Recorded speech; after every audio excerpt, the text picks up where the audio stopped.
비상대책위원회 시작하겠습니다. 최근 물가 문제로 인해서 국민들의 걱정이 큽니다.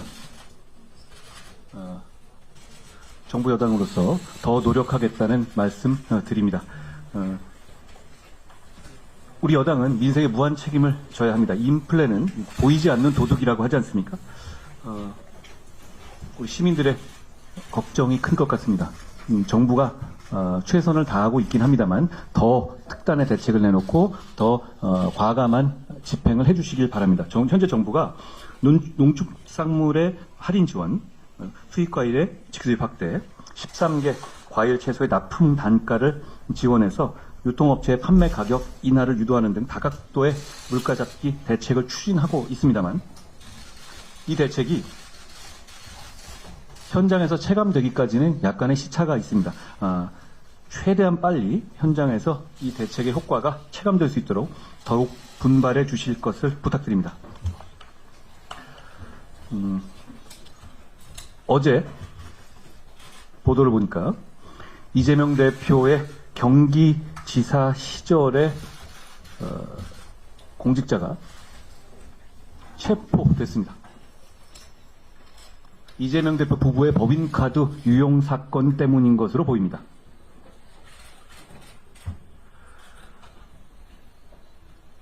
이 얘기는 이재명 대표 부부의 법인카드 세금 유용 사건에 있어서 그런 전직 경기도 직원을 체포할 만한 어떤 혐의의 소명이나 체포의 필요성이 인정됐다는, 그것도 수사기관이 아니라 법관에 의해서 인정됐다는 것을 뜻합니다. 이 얘기는 조명현 씨라는 분이 당시에 폭로를 한 부분이 있잖아요. 그런데 지금 체포된 이 오모 씨는 그분의 전임자입니다. 그렇다면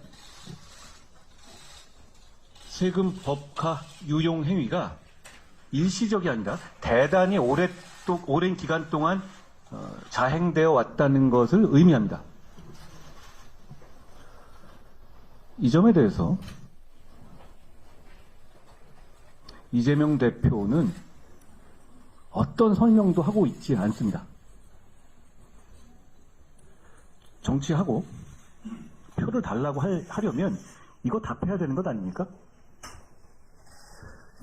이재명 대표가 얘기하기 싫다면 민주당의 다른 분이라도 이거에 대해서 합리적인 설명을 내놓아야 합니다. 왜 말이 있습니까? 지금 권현엽 씨라는 이재명 대표의 배우자이신 김혜경 씨, 배우자실 부실장. 배우자시란 말도 너무 우습지 않습니까? 이런 거를 만드는 조직이 도대체 어디 있습니까? 그런데 좋습니다. 그 비서에 대한 공천 문제로 국민들이 대단히 분노하고 계시고 언론의 관심도 뜨겁습니다. 저는 이 문제에 대해서 국민들이 분노하시는 이유가 이재명 대표 부부의 어떤 이 다른 사람과 공직자를 대하는 자기 몸종이나 수하처럼 대하는 그런 기본 마인드 때문이라고 생각합니다. 맥락이 다 있거든요. 이재명 대표 측에서 비서가 아니다라고 했죠. 그런데 사실은 비서가 아니라고 어떻게 수행 안 했다고 했는데 수행한 증거가 있는데요. 이재명 대표께 말씀드리고 싶은 것은 과거 자신이 경기도나 성남에서 몸종처럼 부렸던 세금으로 월급 받는 공직자들, 그런 사람들을 비서라고 생각하는 거라면 잘못된 생각입니다. 그건 비서가 아니라 부정부패 범죄이고 인간에 대한 학대입니다. 저는 이재명 대표가 어물쩍 넘어갈 게 아니라 이 문제에 대해서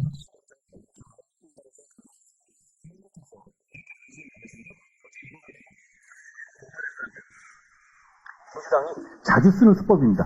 자기들이 모이고 그 불리한 이슈에서 오히려 고발장 띡 던져놓고 다음 페이지로 넘어가겠다 이런 건데요. 우리 분명히 말씀드리면 국민의힘은 달라졌습니다. 우리는 이런 거 대충 넘어가 주지 않습니다. 이제부터 시작입니다. 그래서 저희가 그건 뻔히 알고도 하는 고발에 대해서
또 하나요.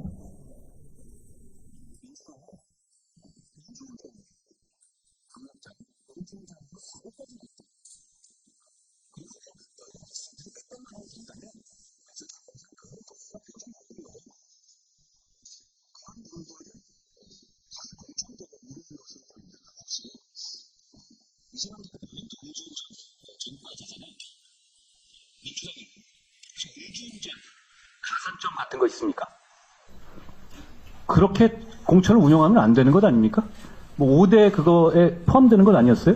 근데 민주당의 기준은 뭔지 저는 물어보고 싶습니다. 정책적인 말씀을 하나 드립니다. 우리 국민의힘은 이번 4월 목련이 피는 총선에서 승리한 다음 바로 국정원의 대공수사권을 회복하는 법률 개정안을 내고 통과시키겠습니다. 저는 그쪽 편하고 있어 봤는데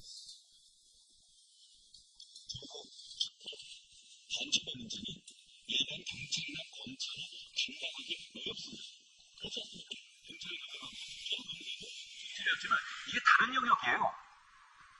첩보와 정보의 영역이지 수사의 영역이 아닌 겁니다.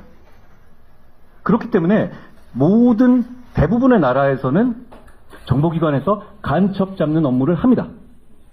대공 업무를 합니다. 그런데 민주당이 그걸 없애버렸습니다. 이건 경찰이 대체할 수 있는 업무 성격이 아닙니다. 그렇기 때문에 이 대공수사 국정원의 대공수사 기능을 권한이 아닙니다. 기능을 임무를 복원시켜야 한다는 것이 우리 당의 일관된 생각이었죠. 그런데 그 필요성이 갖춰지고 있습니다.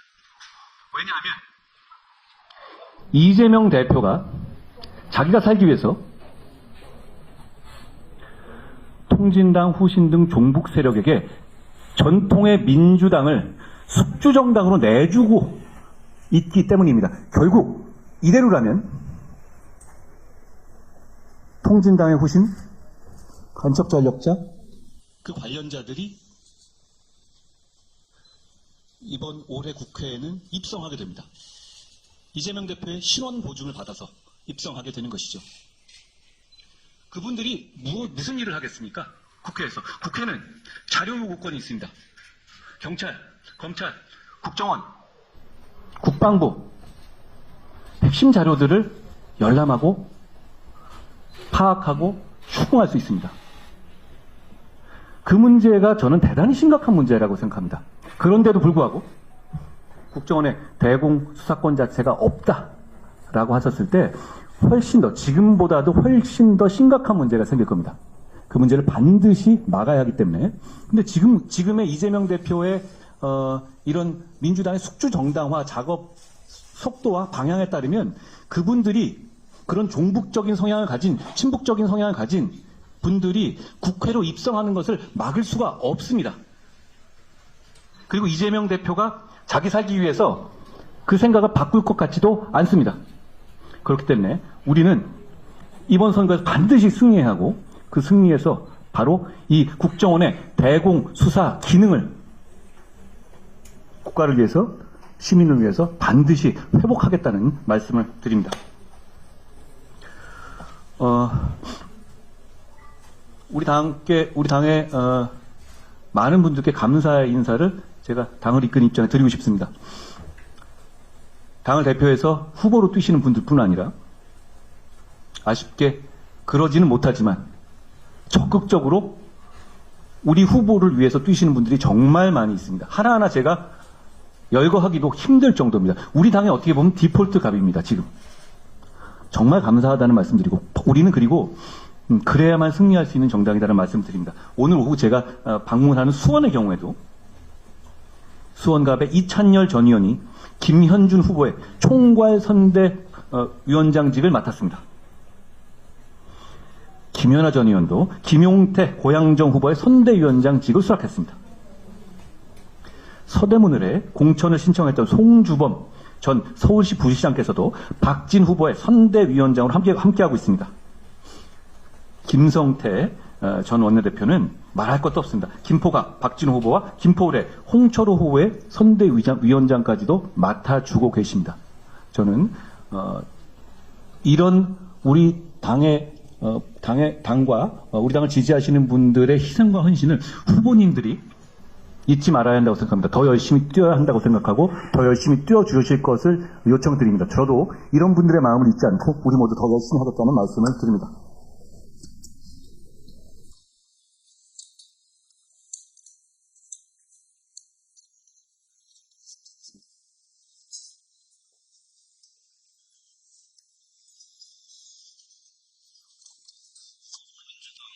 이재명 대표와 조국혁신당 조국 대표가 손을 맞잡았습니다. 민주당의 도덕성에 종말을 고한 사건이 불과 몇 년 전의 조국 사태였습니다. 수많은 청년들과 국민들이 조국 대표와 그를 옹호한 민주당을 향해 분노와 실망을 감추지 않았습니다. 조국의 강은 민주당이 국민의 신뢰를 회복하기 위해 꼭 청산하고 넘어가야 할 대상으로 언급되기도 했습니다. 하지만 이번에 두 대표가 만나 손을 맞잡은 것은 단순한 선거 연대를 넘어 방탄동맹입니다. 한 사람에 대한 방탄만으로도 21대 국회가 몸살을 앓았는데 이들 동맹이 성공하면 22대 국회는 4년 이내 방탄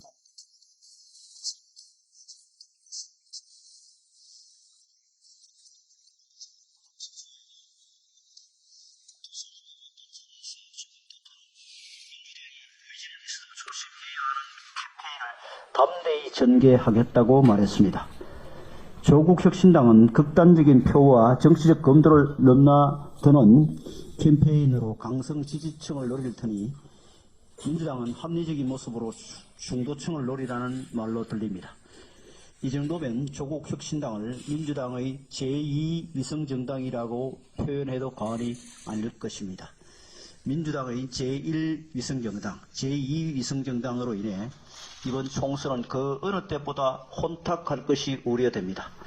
지난 5일 진보당은 국보법 위반 혐의로 수배가 되거나 통합진보당 및 경기동부연합과 직간접적으로 관련된 인물들을 더불어민주연합의 비례대표 당선 안정권에 배치했습니다. 자녀 입시 비리로 1심, 2심 유죄를 받고 대법원 판결을 기다리고 있는 조국 대표는 음주운전과 무면허 운전으로 정의당 비례대표 후보에서 사퇴했던 인물을 국회에 함께 입성할 동지로 영입한 바 있습니다.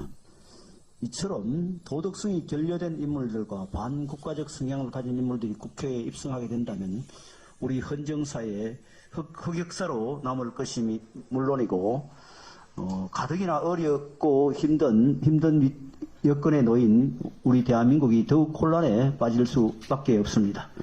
민당과 야권의 잘못된 선거 야합을 국민들께서 총선 때 반드시 심판해 주시기를 부탁드립니다. 이번 주부터 전국 초등학교에서 늘봄 학교가 시행되고 있습니다. 그동안 방과 후 돌봄 공백이 큰 걱정거리였던 학부모들께서 새 제도에 큰 기대를 걸고 계십니다. 초등학교 입학생을 자녀로 둔 학부모들 중에는 늘봄 학교에 자녀를 보내기 위해 학교 배정을 바꿔달라고 요청한 사례도 있을 정도입니다. 계획을 앞당겨 시행한 만큼 현장의 부담이 만만치 않다는 점도 잘 알고 있습니다. 그런데 부산과 전남은 관내 초등학교가 늘봄 학교에 100% 참여했습니다.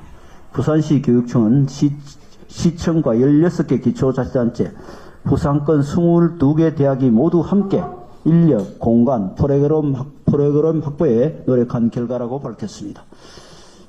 전남도 교육청은 그동안 방과 후 학교와 돌봄 교실을 잘 운영해 왔고 이번에 교육부에서 추가로 기간제 교원 270명을 배정받아서 무리 없이 추진할 수 있다고 설명했습니다. 분명히 여러 어려움이 있지만 부산과 전남 사례에서 보듯 늘봄 학교가 불가능한 미션이라고 보기는 어렵습니다. 교육부와 교육청, 지자체와 대학 등 지역사회 전체가 모두 나선다면 반드시 해법을 찾을 수 있을 것이라고 생각합니다. 특히 수도 서울에서 초등학교의 늘봄학교 참여율이 6%에 불과하다는 사실은 납득하기 어렵습니다. 서울시 교육청에서 교원들의 반발 때문이라고 변명했지만 정치적 성향이나 무능한 행정력에서 비롯된 태만의 결과가 아닌지 생각해보지 않을 수 없습니다. 서울시 교육청에서 1학기 중으로 25%까지 참여율을 높이겠다고 했는데 그래도 여전히 낮은 수준입니다. 같은 수도권의 경기도의 참여율은 70%가 넘습니다. 이처럼 현격한 차이를 서울시 교육청은 무겁게 받아들이고 조속히 해결책을 찾아야 합니다. 늘봄 학교는 학생, 학부모에게 반드시 필요한 교육 복지 정책이며 국가적으로는 현 시점에 가장 중요한 저출생 대책입니다. 작년 4분기 학계 출산율 0.65명이라는 충격적인 통계가 나왔습니다. 원래 늘봄 학교가 성공해야 정부와 각 당이 발표한 저출생 대책도 효과가 극대화될 수 있습니다. 늘봄 학교 참여율이 저조한 지역의 교육청은 더욱 주도적인 노력을 기울여 학부모들의 기대를 저버리지 않도록 해주시기 바랍니다. 지난 화요일 대통령 주재로 청년과 함께하는 민생 토론회가 열렸습니다. 청년의 삶의 질을 높이는 생활 밀착형 정책이 많이 발표됐습니다. 특히 청년들의 자산 형성을 돕는 청년 도약 계좌는 지난해 6월부터 올해 2월까지 무려 207만 명이 가입 신청할 만큼 청년들의 관심이 매우 높은 제도입니다. 민생 토론회에서도 우리 청년들은 청년 도약 계좌에 대한 이야기를 많이 했는데 자격 요건을 충족하지 못해 신청은 했지만 가입하지 못했다면 많은 분들이 아쉬움을 토로했습니다. 이에 대해 대통령께서는 청년 도약 계좌 가입 문턱을 낮추겠다고 말씀을 하셨습니다. 청년들의 자산 형성을 돕는 취지를 고려할 때 매우 바람직한 방향이라고 생각을 합니다. 이에 더해 국정을 책임지는 집권 여당으로서 몇 마디 덧붙이고자 합니다. 지난해 12월 국회에서는 금년도 예산안을 통과시키면서 부대 의견으로 정부와 서민금융진흥원이 청년들의 수요가 충분히 충족될 수 있도록 필요시 지원 대상 확대, 상품 구조 조정 등 조치를 마련해서 시행하도록 한다라고 명시하였습니다. 정부는 국회의 예산안 부대의 의견에 따라서 우리 청년들이 자산 형성 기회를 놓치지 않도록 필요한 조치를 신속하게 해주시길 바랍니다. 특히 지난 2월부터 청년 희망 적금의 만기가 도래하고 있는데 청년 희망 적금으로 목돈을 마련한 청년들이 청년 도약 계좌 일시 납입을 통해 자산을 더 크게 키워나갈 수 있도록 정부가 더 적극적으로 안내하고 홍보해 주시길 부탁드립니다. 아울러 대통령께서 말씀하신 가입 요건 완화에 따른 후속 조치도 서둘러 주시길 바랍니다. 전산 시스템 정비나 은행 협의 등을 행정 조치가 늦어져서 혜택을 받지 못하는 청년들이 생겨서는 안 될 겁니다. 청년의 자산 형성을 지원하는 것은 대한민국의 미래를 위한 일이고 국정을 책임지는 집권 여당이 최우선으로 챙기는 민생 정책입니다. 앞으로도 국민의힘은 우리 청년들이 희망을 갖고 미래를 설계해 나갈 수 있도록 생활 밀착형 정책을 더 촘촘하게 챙겨 나갈 것입니다. 고맙습니다. 김혜지 의원님. 어제 3월 6일은 장애인 자립생활의 날이었습니다. 2007년 장애인복지법이 전면 개정되면서 중증장애인의 자립생활 지원이 법적 근거를 갖게 되면서 그것을 기념하고자 뜻을 모아 제정한 날입니다. 자립, 그러니까 굉장히 낯설어 하시는 분들이 계실 것 같아요. 어른이면 당연히 자립을 해야지. 하지만 장애인에게 자립이란 헌법에서 보장하는 기본권을 적절한 지원을 통해 보장받고 자기 결정권과 선택권을 보장받는 것이 그 핵심 이념입니다. 굉장히 낯선셨을 것 같은데 오늘 제가 한번 제 마이크를 직접 켜보았습니다. 이거 다행히 터치 형식이 아니라 켤 수 있었는데요. 늘 구자룡 비대위원님께서 도와주고 계셨는데요. 적절한 지원이었겠죠. 적절한 지원을 통해서 제가 비대위에서 자연스럽게 발언을 할 수 있는 역량을 발휘할 수 있도록 지원해 주셨는데 그것은 선의이지 구자룡 비대위원님께는 그런 의무와 책임은 전혀 없습니다. 하지만 우리는 항상 선의에 기대어 살 수는 없습니다. 그래서 장애인 자립 정신을 고취하는 것이 굉장히 중요한데요. 제가 여기 오는 사전회의장에서 비대위원들이 이제 대회의실로 오는 과정에서 항상 한동훈 비대위원장님께서 저에게 적절한 지원을 통한 안내를 해주십니다. 이 또한 선의인지 한동훈 비대위원장님께는 저를 안내해 주실 지원을 해줘야 하는 의무와 책임은 전혀 없습니다. 이렇듯이 동료 시민으로서 선의를 베푸는 데에는 한계가 있습니다. 이것은 시혜입니다. 그렇기 때문에 이 시혜에만 기대게 되면 배제되고 차별받기가 쉬운 것이죠. 물론 우리 국민의힘은 모두가 저희 윤재 원내대표님도 원내에서 적절한 지원을 저에게 해주고 계시고요. 적절한 지원을 선의에 의해서 많이 해주고 계시지만 이런 것들이 모두에게 적용되는 것은 아닙니다. 그래서 전달체계라는 것이 굉장히 중요합니다. 적절한 지원을 필요로 하는 분들께 지원을 맞게 해주는 적절한 지원 체계가 필요한데요. 최근 우리 국민의힘이 주도해서 장애인의 자립생활을 실현하는 핵심 전달 체계인 장애인 자립생활센터를 장애인복지법에 담아낸 것도 저는 큰 성과라고 생각합니다. 저 또한 장애 당사자이자 국회의원으로서 장애인의 자립생활의 이념을 보장하는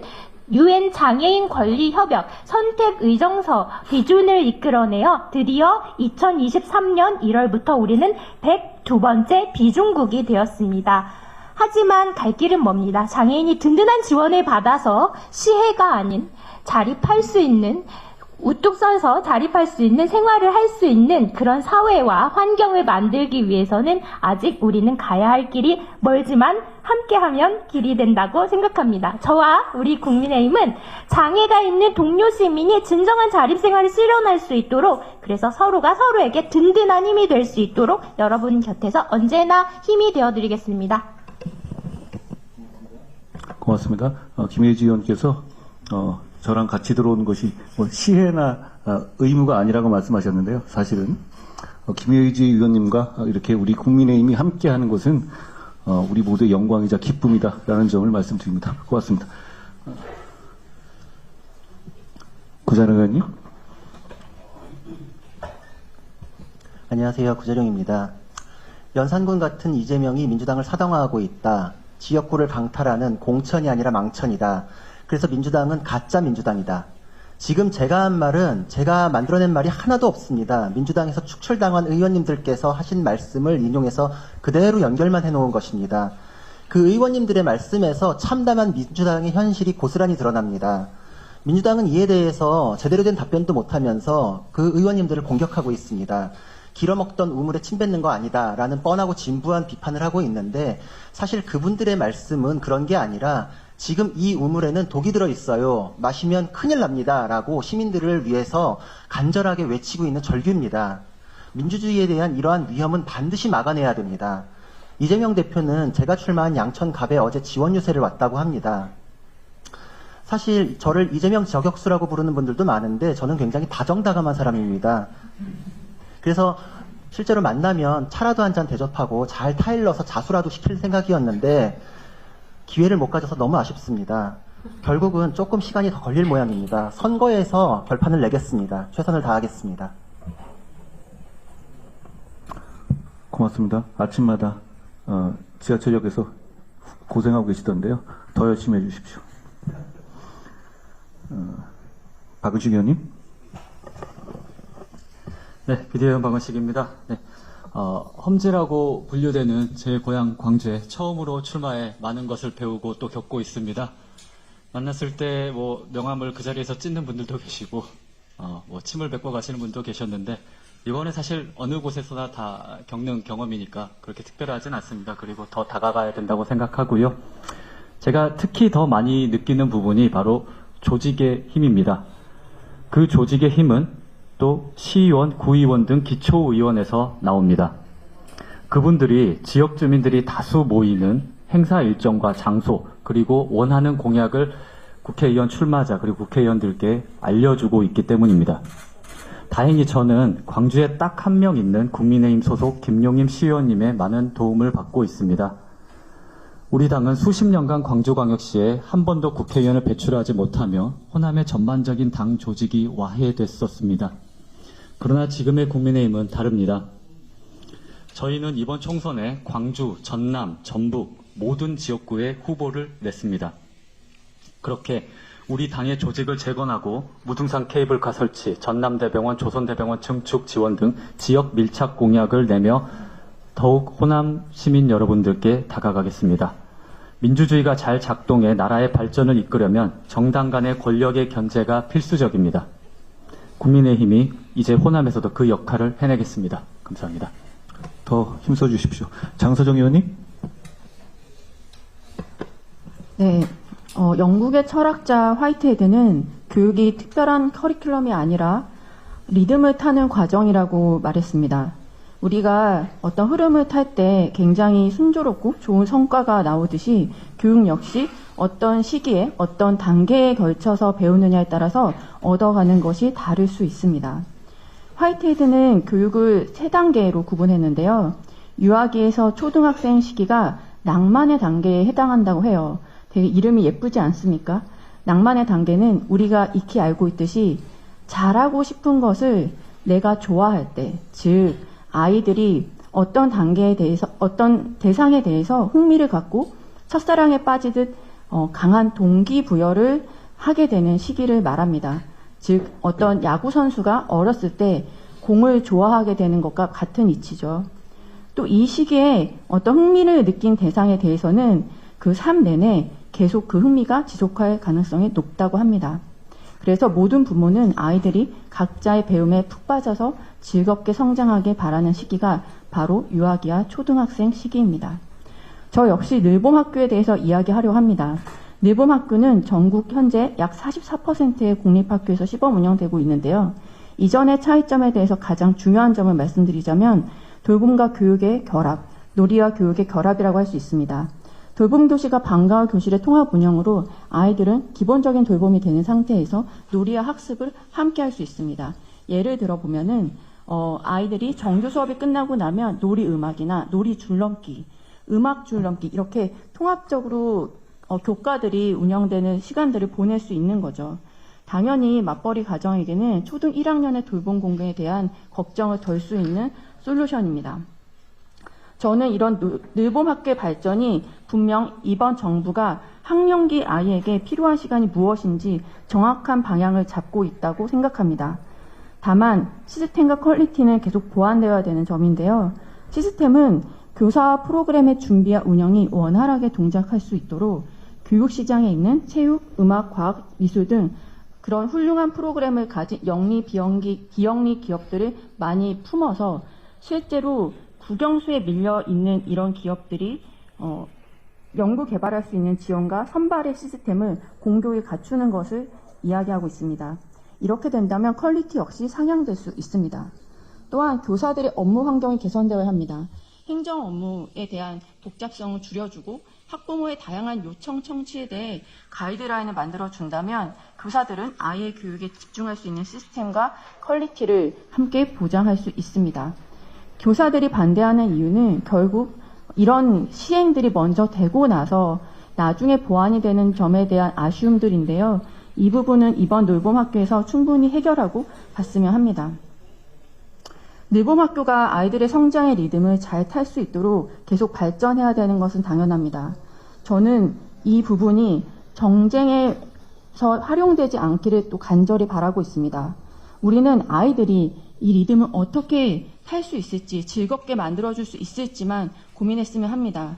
정부와 정부 여당이 뚝심을 갖고 이 놀봄학교를 발전시킬 수 있도록 동료 시민들의 많은 관심과 응원을 부탁드립니다. 감사합니다. 고맙습니다. 윤도 의원님. 대한민국 청년 10명 가운데 4명 이상은 바쁘고 돈이 아깝다는 이유로 아파도 병원에 가지 못한다는 사실을 아십니까? 우리나라는 의료보험 체계가 정말 잘 돼 있는 나라 중에 손꼽히는 나라임에도 불구하고 청년들은 의료비에 대한 부담을 호소하고 있습니다. 최근 한 조사 결과에 따르면 청년 10명 중 4명이 최근 1년간 아픈데도 병원에 가지 못한다고 합니다. 흔히들 청년들은 건강할 것이다. 돌도 씹어먹을 나이에 무슨 병이 있겠어라고 생각하실 텐데요. 최근 5년간 20대, 30대 암 발병 증가율이 26%로 다른 연령대보다 눈에 띄게 크게 증가한 것에서 알 수 있듯이 청년들의 건강은 결코 가볍게 다루어져서 안 된다고 생각합니다. 자신의 생계를 스스로 책임지고 있는 수많은 취약계층 청년들에게 의료 서비스는 더욱더 멀게 느껴지며 주변의 도움을 받지 못하거나 의료비에 큰 부담을 느껴가지고 있는 작은 질병을 스스로 더 키우기도 합니다. 이들이 어려운 상황 가운데에도 자신의 건강을 돌볼 수 있도록 좀 더 적극적인 지원이 필요합니다. 국민의힘은 국민의 건강을 최우선으로 합니다. 국가의 미래를 책임지고 있는 청년들의 건강이 지켜질 수 있도록 함께하겠습니다. 이상입니다. 고맙습니다. 오늘 이 정도 공개할까요? 예, 오늘 비 온다고 합니다. 건강 조심하십시오.